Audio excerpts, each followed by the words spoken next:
Starts on a $600 million new arena at Seattle Center. Max, I want to start with you on this one. I would definitely say Seattle was a great sports town. I remember watching it from back in the day, Molly, the 78, 79, when the then Washington Bullets with Wes Unseld and Elvin Hayes and those boys went to back-to-back finals against the Seattle Supersonics. They split. I mean, one of the first guys I ever loved watching a game of basketball outside of Julius Erving, of course, was downtown Freddie Brown, Max Kellerman. He was the shooting guard coming off the bench. The starting guards was Gus Williams and Dennis Johnson. Jack Sigma was the player in the post. Marvin Webster was on the crew and all of this other stuff. I mean, I loved it, and the Seattle fan base was great. And this is before, obviously, Gary Payton and Sean Kemp came onto the scene doing their thing, and Kevin Durant had his rookie year there. They lost it because they couldn't come up with public funding. We understand that. But the bottom line is that I think they've learned the error of their ways to some degree. It's a phenomenal sports town. The only thing that exists in the Pacific Northwest as it pertains to basketball is the Portland Trailblazers in the entire Pacific Northwest. We know how phenomenal of a sports town the city of Seattle really is. Your thoughts about that experience and the possibility of us seeing an NBA team in Seattle someday in the near future, especially considering. Stephen, I'll connect that question back to your first one. Sure. Paul had raised with me several times the prospects of bringing the NBA back to Seattle because, of course, he owned the Portland Trailblazers, but he personally lived in Seattle and he cared deeply for that market. And the conversation he and I had, and of course Steve Ballmer now is the owner of the Clippers, is Seattle resident as well. Yeah. And essentially where we are is that while I think everyone agrees it's a fantastic market, and all of us, you and me included, who were with the league when we had the Sonics in Seattle, loved going there. It was a great destination, and there's some storied teams that played there. I think it's inevitable that at some point we'll look to expansion. I think it's natural that all businesses over time will grow, and there's no doubt that Seattle will be one of those markets that we'll circle and we'll focus on. But breaking news, Seattle is making a return to the NBA after 11 years ago when the team was moved to Oklahoma City. After last night's expansion draft, the Seattle Supersonics now have a team. With the first overall pick, they chose Steven Adams, the center from Oklahoma City. Second pick, they chose DeJounte Murray, the combo guard from San Antonio. And with the third overall pick, they chose small forward Otto Porter. It seems that Seattle is going for a more balanced approach with the team. They sign a lot of veteran players, a lot of young guys, and a lot of unproven talent that's trying to get a second chance. The Seattle Supersonics have made their first trade in, I guess, their new franchise history. They made a trade with the Minnesota Timberwolves. Turn, the Sonics got Andrew Wiggins, Trayvon Graham, and their 2020 first-round pick. It definitely looks like they're trying to stack up on draft picks, and we'll see what other moves they make before the season begins. Sonics have made yet another trade. This time it's with the Los Angeles Lakers. The Seattle Supersonics trade Evan Fournier for a 2020 first-round pick and Kostas Antetokounmpo. This is huge because right now they have 3 first-round picks. They have their own, they have Minnesota's, and now they have LA's. LA's most likely is not going to be a lottery pick. LA's looking really good. However, Minnesota is a question mark, and even their own, they could end up getting 2 lottery picks out of this. I think it's a great move, and we'll see where they go from here. Another trade. This time, they've moved Otto Porter, their 3rd overall pick in the draft. In return, they get the Wizards' 2020 first-round pick, which is top 5 protected, and Isaac Bonga, the point guard.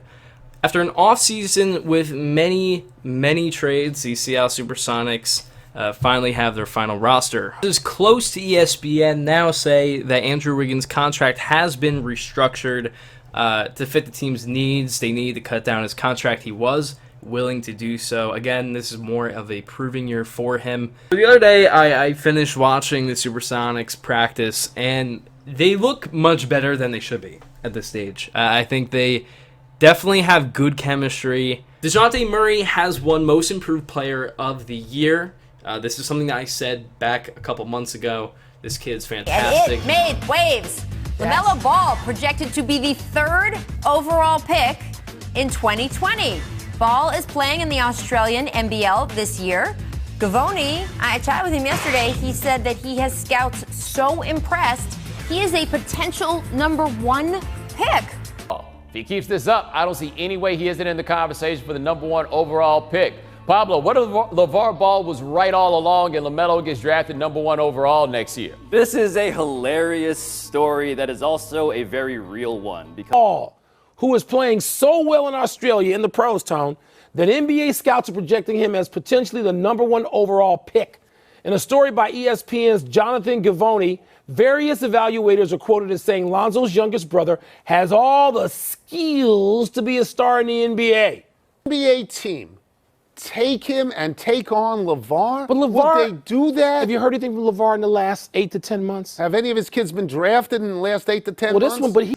Is his decision to go to Australia and play in the NBL actually going to help his draft stock more than the traditional route of going to college? Now in the NBL, like, he's really contributing. Like, I'm talking about double-doubles, over 20 points. And again, there's a reason the players are in the NBL and not in the NBA, but these are adults. These are real basketball players. This is a competition that he won't face in high school, that he won't face when he was in Lithuania. Like, he's really proving that he is not just an NBA player, but a potential NBA star. And if I was a GM, I would have a hard time passing on him if I was pick #4, pick #5. Lamelo Ball is personally one of my favorite prospects to watch. He came in as a 5'10" point guard, started watching him play, and with his two older brothers on that championship team. When he's a freshman, now he's a 6'8", truly dynamic playmaker. He's amazing in transition as a finisher, and in the half court he finishes really well around the rim. He's very crafty with his handle. He's super smooth with it. He gets a lot of space created with that. His touch is elite. I mean, I see him take floaters from the three-point line. The ball seems to dive when it hits the rim. He's one of the top guys I've seen in a while with that. And his vision and his playmaking, man. He's one of the best passers I've seen since Lonzo come out, his older brother, a couple years ago. And he's full court. You see him throw, Patrick Mahomes bombs up the guys, pushing the pace, which is really tough for the other team to defend. In the half court off the pick and roll, he's hitting he's drawing two, used a lot of hesitations to get to the rim and draw other defenders in. He hits the skip guy to the corner all the time off the pick and roll. He hits the roll man. So he knows all the right reads that a lot of kids his age don't make. And it's really encouraging to see. He's getting better as a shooter. He's always had a shot making ability, but it's a little inconsistent right now. His shot selection's a little off, but he's got range. He's got the 3-point shot, and his touch is really well, so that can only improve. He's a great rebounder. He's very active. He's very active in the passing lanes as a defender.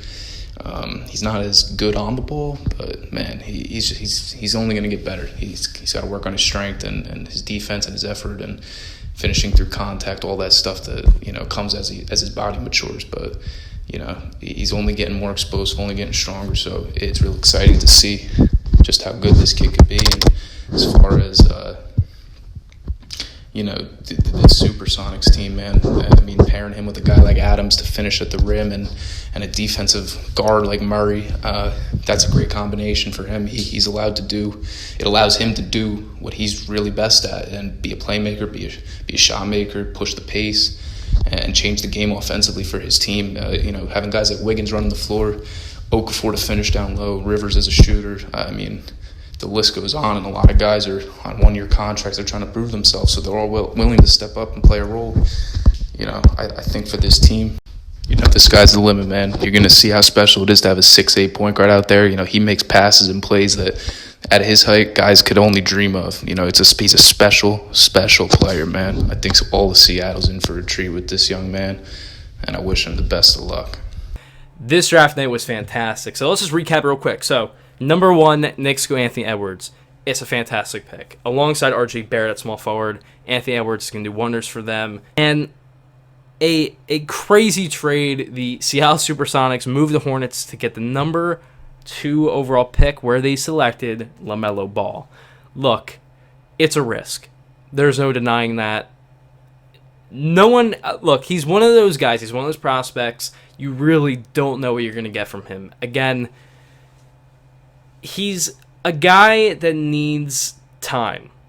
And honestly, if I'm going to be real with you, I think the Supersonics can deal with that. Honestly, yes, I don't think he's a top 3 player in this draft class, but he's a good fit. He's a good fit in Seattle. I think him and DeJounte Murray can be absolutely lethal in the league. A big signing here in free agency. They get DeMarcus Cousins with a 2-year, $58 million deal. It's a lot of money for a guy with a long injury history, but he's going to help his team out. Apparently, head coach Sean Courtney says that DeMarcus Cousins will most likely play power forward. To be continued.